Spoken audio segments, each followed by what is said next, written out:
Some of America's biggest cities right now, they are struggling to address two huge challenges. Reforming the tactics used by police, even as violent crime is surging across the country. Our security correspondent, Josh Campbell, is joining us. She's getting new information. You got details, Josh. Tell our viewers what you're learning.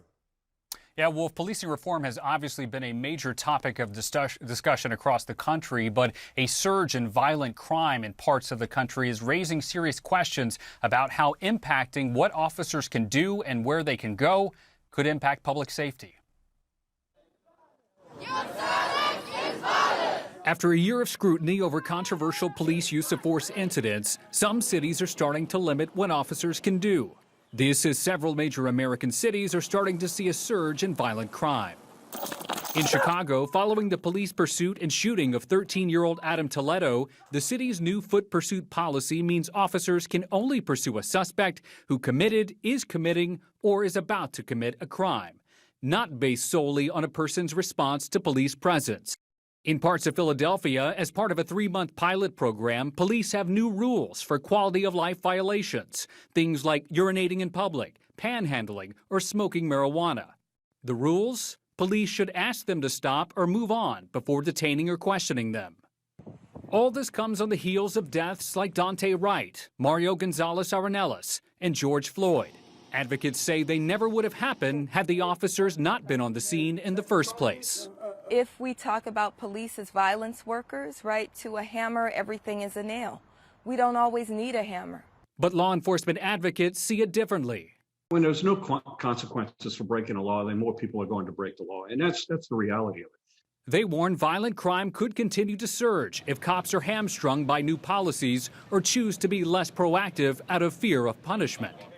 Now more than ever, crime is skyrocketing across this country, and law-abiding citizens are expecting the police to do their job. Still, reformers say removing a badge and gun from certain calls could lead to less violent outcomes.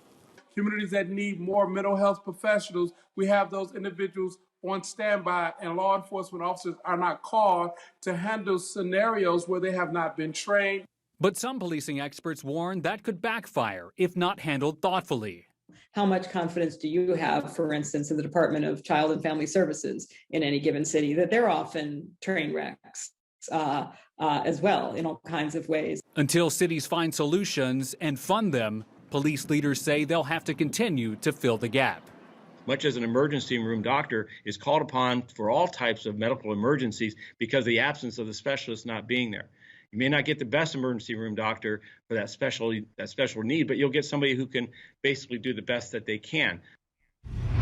Now, Wolf, when we talk about policing reform, that obviously covers a range of topics. There's widespread common concern about police tactics. People want to ensure that cops are treating people appropriately. But these new rules that are on some departments, limiting what officers can do, it's raising questions about whether that could impact their ability to fight crime. Now, crime is complicated. It's hard to draw a direct correlation between the number of officers on the street and the actual reduction in crime. But criminal justice advocates say that if there are going to be police officers out there, they need to be ensuring that they're constrained in certain ways, especially in light of so many of these recent incidents. But one concern among officers and those advocating for law enforcement officers is a concern that officers might be pulling back. Take that Chicago foot pursuit policy, for example. One concern there is that since there is no penalty for an officer not chasing down a criminal in most cases, some officers may opt to just not go do that pursuit for fear of punishment. So clearly, a lot of